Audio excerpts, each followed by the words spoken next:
엄마, 아빠. 이제부터는 그 사람과 직접 대화하지 마세요. 이 일은 제가 책임지고 처리할게요. 다음 날 아들은 회사에 휴가를 내고 아침 일찍 변호사와 상담을 했다고 했습니다. 그리고 곧바로 그 손님을 상대로 악의적인 예약 취소로 인한 피해를 고소하는 절차를 진행했죠. 당신들이 나를 고소했다고? 대체 무슨 깡으로 손님을 신고해? 당신들, 이 동네에서 절대 장사 못하게 만들 거야. 두고 봐. 최미경 씨, 여기서 뵙네요. 무슨 용무로 오신 거죠? 아니, 주사님이 왜 여기에 계세요? 제가 이 식당 주인의 아들입니다. 그리고 고소를 진행한 사람도 저고요. 더 하실 말씀이 있으면 변호사 사무실로 전달해 주세요. 저는 정말 그런 의도가 아니었어요. 이분들이 저희 집에 찾아와서 난리를 치고 그래서 오해가 있었던 거죠. 오해라면 이제 법정에서 해명하시죠. 악의적인 예약 취소와 괴롭힘으로 인해 저희 부모님이 얼마나 힘들었는지 그 책임을 반드시 물을 겁니다. 주사님, 이거 다 오해예요. 제 이야기를 좀 들어주세요. 아니요, 안 들어도 됩니다. 이미 저희 가족에게 너무 많은 피해를 주셨어요. 앞으로 이 가게와 저희 부모님께 다시는 연락하거나 찾아오는 일이 없길 바랍니다. 더는 말하지 않겠습니다. 부엌사연 구독자 여러분, 안녕하세요. 저는 인천 남구에 살고 있는 60대 초반의 성은선입니다. 오늘은 제 가족과 함께 겪었던 평생 잊을 수 없는 이야기를 나누고자 합니다. 저희 가족은 그야말로 평범한 네 식구였습니다. 남편은 성실함을 삶의 기준으로 삼으며 중국 전문 무역회사에서 일했고, 저는 시내의 유명 냉면집에서 주방일을 도우며 두 아이를 정성껏 키워냈습니다. 첫째 아들은 듬직하고 책임감 있는 장남으로, 둘째 딸은 다정하고 애교 많은 분위기 메이커로 언제나 집안을 환하게 밝혀주었죠. 두 아이 모두 이제는 각자의 길을 걸으며 저희 부부의 자랑이 되어주었습니다. 그러던 어느 날 전 세계를 뒤흔든 코로나 팬데믹이 찾아왔습니다. 모든 것이 멈춰버린 듯한 혼란 속에서 남편이 몸담고 있던 무역회사도 그 여파를 피해갈 수 없었죠. 중국과의 교역이 급감하자 회사는 결국 대규모 구조조정을 단행했습니다. 평생을 묵묵히 일해온 남편은 퇴직금과 배려금을 받으며 직장을 떠나야 했죠. 남편은 퇴직 후 한동안 말없이 침묵했어요. 매일 새벽 출근 준비로 분주하던 그가 이제는 거실 소파에 앉아 창밖을 바라보는 시간이 늘어났죠. 낯선 정적이 집안을 맴돌며 저 역시도 많이 불안했습니다. 그러던 어느 날 저녁 남편이 불쑥 말을 꺼냈어요. 여보, 나 요즘 많이 생각해봤는데 우리 퇴직금으로 식당을 차려보는 게 어떨까? 뜻밖의 제안에 저는 손에 들고 있던 젓가락을 내려놓으며 되물었습니다.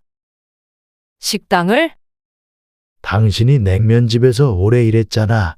음식 솜씨도 좋고 식당 운영에 대해서도 잘 알고. 이번 기회에 우리만의 식당을 가져보면 어떨까 싶어서. 언제까지 다른 사람 식당에서만 일할 순 없잖아. 남편의 목소리에는 설렘과 결심이 동시에 섞여 있었습니다. 그 모습에 저도 모르게 가슴이 두근거렸습니다. 하지만 현실적인 걱정이 고개를 들었습니다. 식당이라는 게 말처럼 쉬운 일이 아니라는 걸 저는 누구보다 잘 알고 있었으니까요. 식당이 자리만 잘 잡으면 앞으로 안정적으로 일할 수 있을 거야. 적어도 해고될 걱정은 없을 테니까. 근데 지금 코로나 때문에 식당들 망하는 데가 얼마나 많은데 우리 괜찮을까? 코로나가 영원히 갈 것도 아니고 길어야 1년 정도면 경제가 조금씩 나아지지 않겠어? 그리고 요즘 배달이 워낙 잘 되잖아. 배달까지 같이 하면 괜찮을 거야. 무엇보다 당신 음식 솜씨 믿고 시작하는 거야. 나도 홀에서 열심히 배우고 도울게. 남편의 확신의 참말에 저도 점점 마음이 움직였습니다.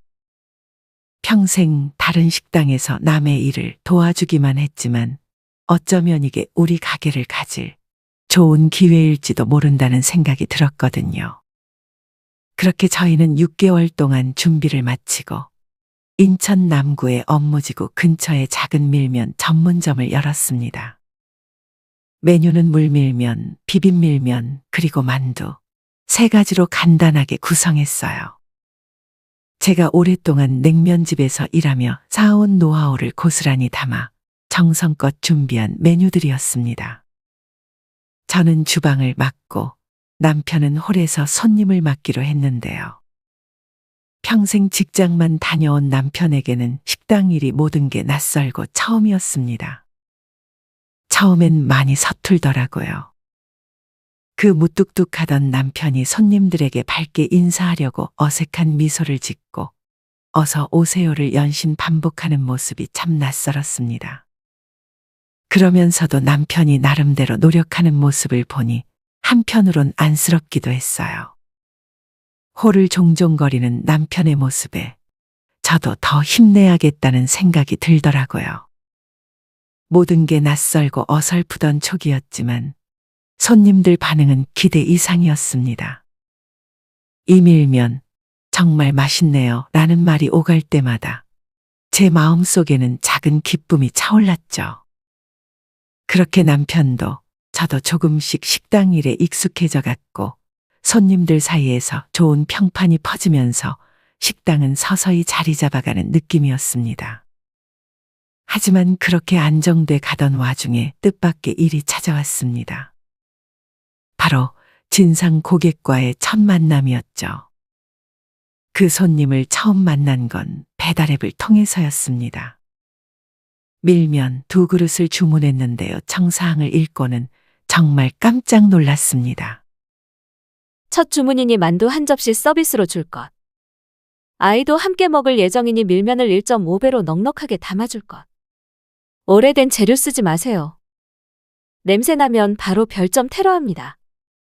맛에 따라 꼼꼼하게 리뷰 작성할 예정이니 신경 써서 보내주세요. 저는 이 요청 사항을 읽고 한참을 멍하니 있었습니다. 이게 요청인지 명령인지 아니면 협박인지 분간이 안 가더군요. 마치 음식을 주문한 게 아니라 평가를 위해 시험을 치르게 하는 기분이 들었습니다. 이게 무슨... 하고 혼잣말이 절로 나왔죠. 그래도 이제 막 개업한 촉이라 손님 하나하나가 너무 소중한 때였습니다. 거절하면 괜히 식당 평판에 문제가 생길 것 같아서 이걸 어떻게 해야 하나 고민이 됐어요. 여보, 이 주문 받았어? 응, 받았어. 우리 이제 막 시작했잖아. 처음부터 거절하면 안 좋을 것 같아서. 여보, 그런 손님은 처음부터 단호하게 선을 그어야 해. 아니면 나중에 더 큰 문제로 번질 수 있다니까. 제가 차분히 말을 이어가자 남편은 살짝 당황한 듯 제 눈치를 살폈어요. 얼굴에는 잘하려고만 했을 뿐인데 라는 표정이 역력했죠. 알지. 나도 그런 손님들이 있다는 건 아는데 우리 이제 막 시작했잖아. 첫 손님한테부터 이렇게 하면 혹시라도 악평이라도 남기면 어쩌겠어? 이번 한 번만 그냥 요청대로 해보자. 다음부터는 내가 더 신중하게 받을게.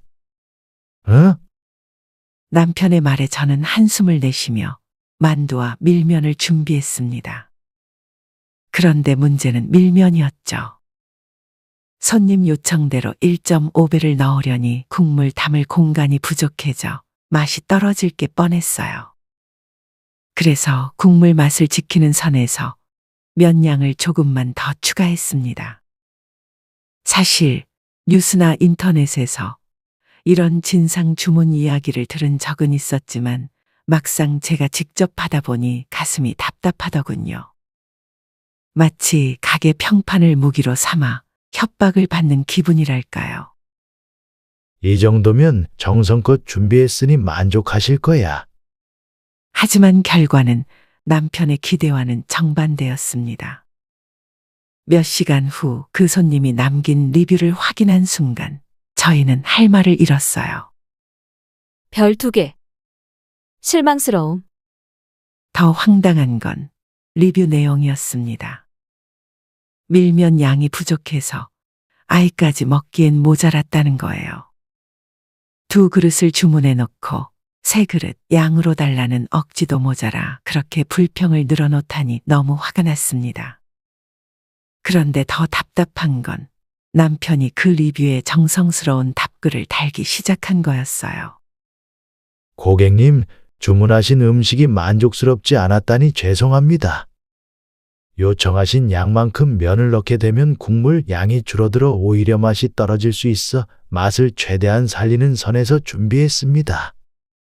다음에는 더 만족하실 수 있도록 최선을 다하겠습니다. 저는 그걸 보고 속이 터질 것 같았습니다. 억울한 마음이 가라앉지 않아 결국 참지 못하고 말했죠. 그렇게까지 해야 해? 진짜 말도 안 되는 요구였잖아. 다음번에는 이런 주문은 받지 말아요.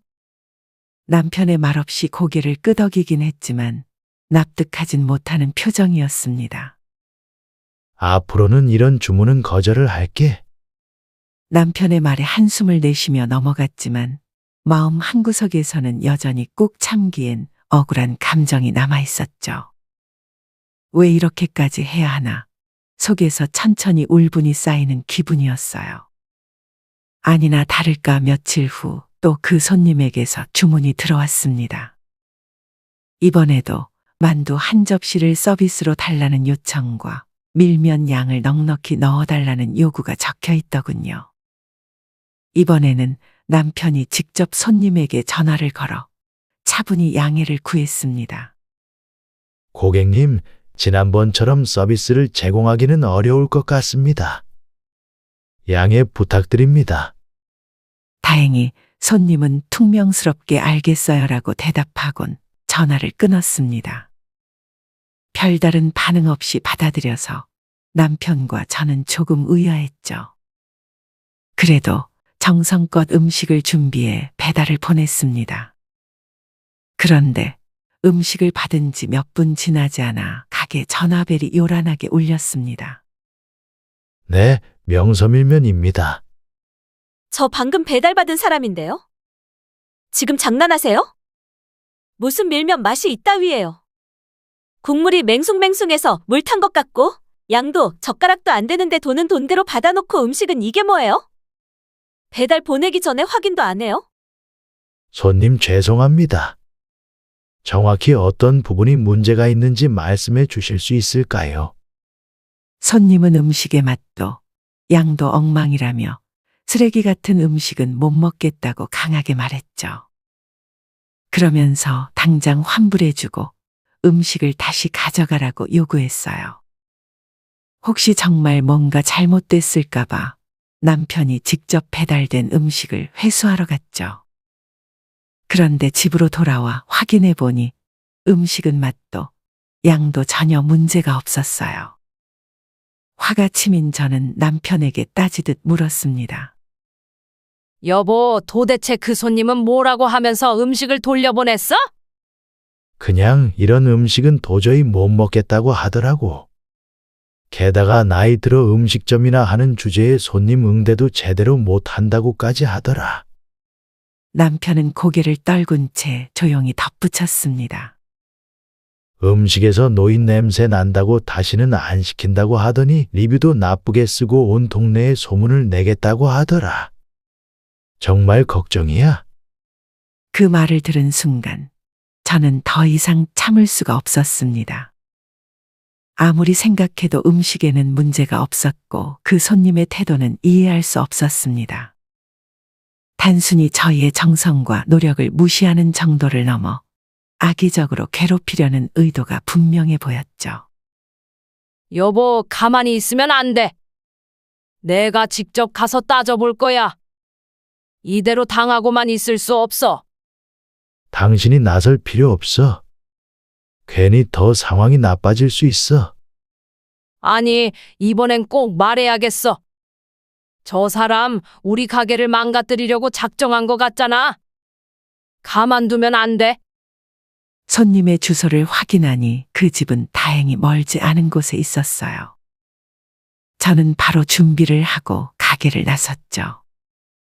발걸음이 무거웠지만 돌아서고 싶은 마음은 없었습니다. 그 집 문 앞에 서니 잠시 망설여졌지만 이대로 물러설 수는 없었죠. 저는 심호흡을 한 뒤 초인종을 눌렀습니다. 잠시 후 문이 열리며 한 여자가 나타났습니다. 저를 본 순간 표정이 살짝 굳더니 짜증 섞인 목소리로 물었습니다. 뭐죠? 왜 다시 오셨어요? 저희 가게 음식에 문제가 있다면서 돌려보내셨던데 직접 확인해보니 전혀 문제가 없었어요. 그래서 여쭤보러 왔습니다. 대체 어떤 부분이 못 드시겠다는 건지요? 그딴 음식 갖다 놓고도 잘했다고 생각하세요? 양도 적고 맛도 없어서 기분 나빠서 돌려보낸 거예요. 이런 데까지 와서 따질 거면 음식점 때려치우는 게 낫겠네요. 손님, 저희가 손님의 요청을 맞추려고 얼마나 노력했는지 아시나요? 양이 적었다면 처음부터 더 추가해서 결제하시거나 솔직하게 말씀하셨어야죠.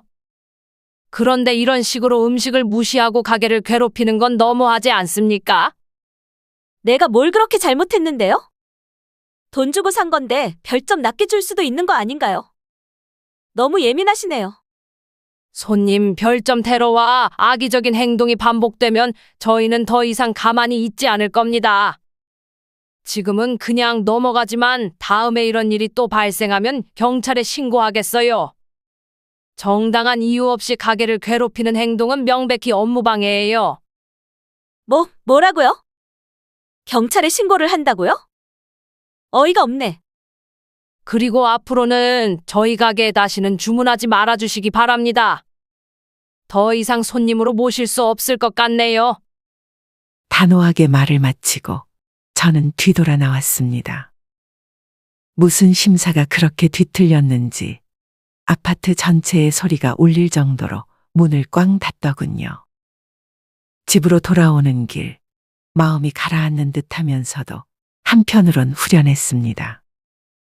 그동안 참아왔던 것들을 직접 말로 표현했다는 게 스스로 잘한 일이라는 생각이 들었죠.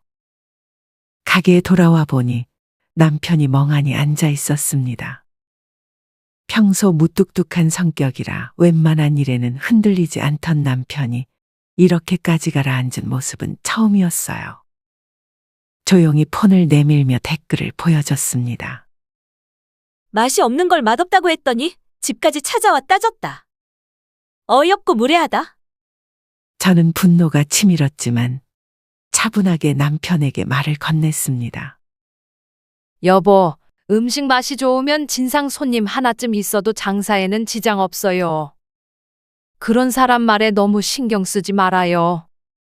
남편은 고개를 끄덕이며 길게 한숨을 내쉬었지만 그 눈빛엔 여전히 깊은 침울함이 가득했죠.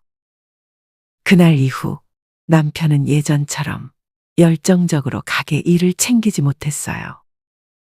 그런 남편을 지켜보며 저는 배달을 잠시 쉬기로 결심했죠. 다행히도 코로나 상황이 점차 나아지면서 가게를 찾는 손님이 조금씩 늘고 있었거든요.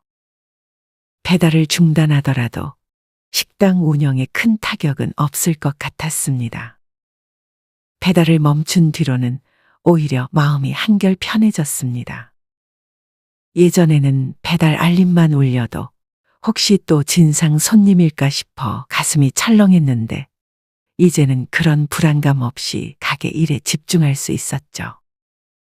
매출은 조금 줄었지만 남편의 얼굴에서 서서히 안정을 되찾아가는 모습이 보이니 그게 더 큰 위안이 되었습니다.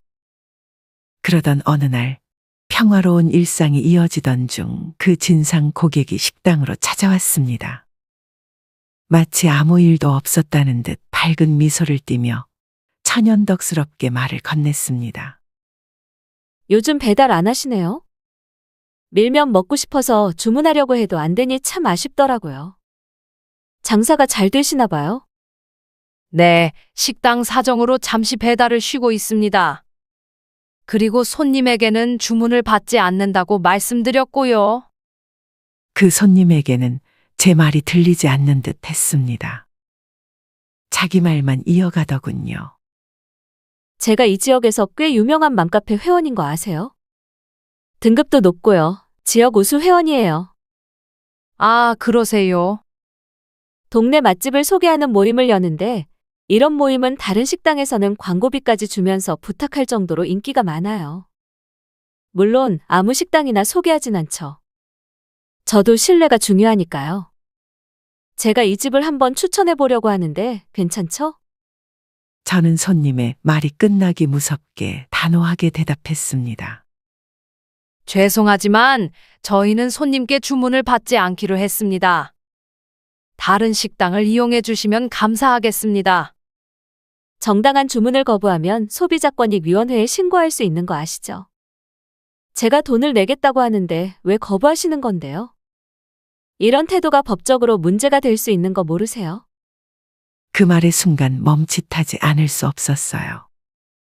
그녀의 태도는 대놓고 협박에 가까웠지만 정당한 주문을 거부할 경우 실제로 문제가 생길 수도 있다는 생각이 머리를 스쳤습니다. 저는 애써 마음을 가라앉히며 대답했죠. 알겠습니다. 일단 주문은 받겠습니다. 그 손님은 만족스러운 미소를 지으며 인원과 시간을 알려주었죠. 저는 그녀의 주문을 받아 적었지만 마음속은 복잡한 감정으로 가득했어요. 묘하게 쎄한 느낌이 가슴을 짓눌렀죠. 그녀의 말투는 태연했지만 속에 깔린 뉘앙스는 불편함을 자아냈습니다. 그래도 정식 예약이니 저희는 준비를 시작할 수밖에 없었습니다. 그럼 토요일에 뵙겠습니다. 그녀는 거드름을 피우며 예약을 확정지었습니다. 솔직히 그 손님의 예약이 내키지 않았지만 맘카페 회원들이 저희 식당을 방문해 음식을 맛보게 되면 좋은 홍보 기회가 될 수도 있다는 생각이 들었습니다. 남편과 저는 최선을 다하기로 했죠. 토요일은 원래 손님이 많은 날이었지만 맘카페 회원들에게 좋은 음식과 서비스를 대접하기 위해 다른 예약은 받지 않았습니다. 테이블 세팅도 시간에 맞춰 완료했고 모든 것이 완벽하게 준비된 상태였습니다. 네, 명서밀면입니다. 오늘 예약 취소할게요. 네. 지금 취소하신다고요? 예약 시간 30분 전이라 이미 음식을 다 준비해 둔 상태인데요. 만두는 찜기에 올려놨고 밀면도 뽑아놨습니다. 다른 손님한테 팔면 되잖아요. 어쨌든 오늘 못 가니까 취소 처리해 주세요. 손님, 이건 정말 아니잖아요. 20명분 음식을 준비하려고 얼마나 많은 재료와 시간이 들어갔는지 아십니까? 이렇게 무책임하게 취소하시고 다른 손님에게 팔면 되니 괜찮다는 말은 너무하신 거 아닙니까? 왜 이렇게 예민하세요? 손님이 예약을 취소할 수도 있는 거죠. 장사하는 사람이 이 정도는 감수해야 하는 거 아닌가요? 손님, 정말 너무하십니다. 어쨌든 못 가니까 알아서 하세요. 남편은 한동안 수화기를 내려놓지 못한 채 멍하니 서 있었죠. 준비된 20인분의 음식들이 눈앞에 놓여 있었고 주방에는 그날을 위해 분주하게 돌아가던 흔적들이 그대로 남아 있었어요. 정성스럽게 반죽하고 주름을 잡아 만든 만두, 몇 번이고 간을 맞춰 완성한 육수, 아침부터 쉬지 않고 준비한 테이블 세팅까지. 남편이 갑자기 주방 한쪽으로 걸어가더니 테이블 위에 있던 수저통을 3개 내려놓으면서 조용했던 정적이 깨졌습니다. 도대체 우리가 뭘 그렇게 잘못했길래 이런 취급을 받아야 하는 거야? 20명분 음식 준비하느라 일찍부터 일했는데 이렇게 무책임하게 취소하면 어쩌라는 거냐고. 진짜 너무해요.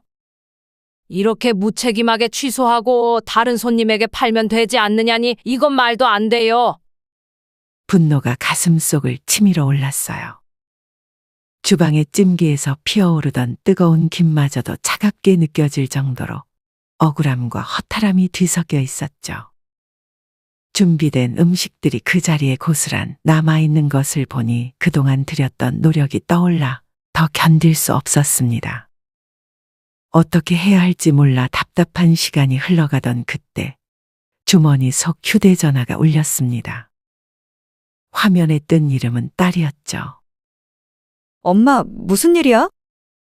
목소리가 왜 그래? 저는 딸에게 그동안 있었던 일을 털어놓았어요. 말하면서도 억울함과 분노가 다시 올라왔고 울컥하는 마음의 목소리가 떨렸죠. 딸은 조용히 제 말을 다 들어준 뒤 한참 동안 저를 위로를 해주었습니다. 그날 저녁 딸과 아들이 식당으로 달려왔어요. 아들은 식당에 설치된 CCTV를 틀어 그 손님이 예약을 하고 간 장면과 우리가 준비한 음식들을 살펴보며 상황을 하나하나 확인했습니다. 잠시 후 아들은 모니터를 끄며 굳은 표정으로 말했습니다. 엄마, 아빠. 이제부터는 그 사람과 직접 대화하지 마세요. 이 일은 제가 책임지고 처리할게요. 다음 날 아들은 회사에 휴가를 내고 아침 일찍 변호사와 상담을 했다고 했습니다. 그리고 곧바로 그 손님을 상대로 악의적인 예약 취소로 인한 피해를 고소하는 절차를 진행했죠. 며칠 후 고소장이 전달되었다는 소식이 들리자 그 손님은 불같이 화를 내며 식당으로 전화를 걸어왔어요. 당신들이 나를 고소했다고? 대체 무슨 깡으로 손님을 신고해? 당신들 이 동네에서 절대 장사 못하게 만들 거야. 두고 봐. 그녀는 전화를 끊을 틈도 주지 않고 자기 말만 쏟아내고는 일방적으로 통화를 종료했어요. 남편과 저는 어쩔 줄 몰라 서로를 바라보다가 아들에게 이 사실을 알렸죠. 그럴 줄 알았어요. 아마 곧 직접 찾아올 겁니다. 걱정 마세요. 제가 미리 기다리고 있을게요. 아들은 잠시도 당황하지 않고 담담하게 대답했죠. 예상대로 그날 오후 그 손님이 식당 문을 박차고 들어왔습니다. 그녀는 얼굴에 노기가 가득해 보였고 들어서자마자 큰 소리로 외쳤어요. 사장 어딨어? 당장 나와. 내가 누군 줄 알고 고소를 해. 이거 당장 취소 안 하면 끝까지 가는 수가 있어. 최미경 씨, 여기서 뵙네요. 무슨 용 물어 오신 거죠? 아니, 주사님이 왜 여기에 계세요? 제가 이 식당 주인의 아들입니다. 그리고 고소를 진행한 사람도 저고요. 더 하실 말씀이 있으면 변호사 사무실로 전달해 주세요. 그녀는 얼굴이 하얗게 질려 아무 말도 못하다가 이내 말을 더듬으며 변명하기 시작했어요. 저는 정말 그런 의도가 아니었어요. 이분들이 저희 집에 찾아와서 난리를 치고 그래서 오해가 있었던 거죠.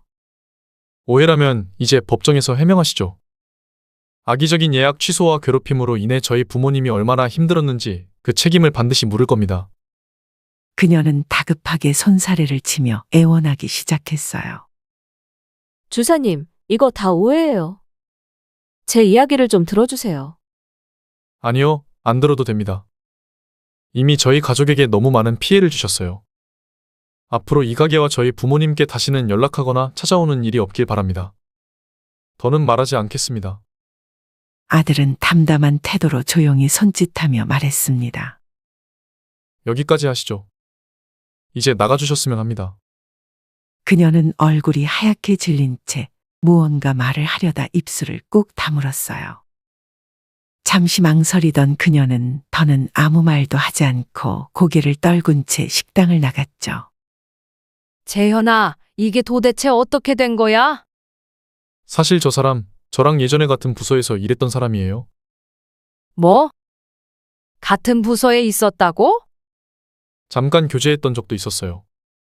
그땐 서로 잘 맞아서 만나봤는데 사람을 대하는 태도가 문제가 있다는 걸 알게 됐어요. 그래서 깊은 관계로 이어지기 전에 그만뒀어요. 이후엔 부서 개편으로 자주 볼 일도 없었고요. 뭐? 네, 근데 그렇게 길지 않았어요. 몇 주 정도. 남편이 놀란 얼굴로 아들을 바라보며 말했습니다.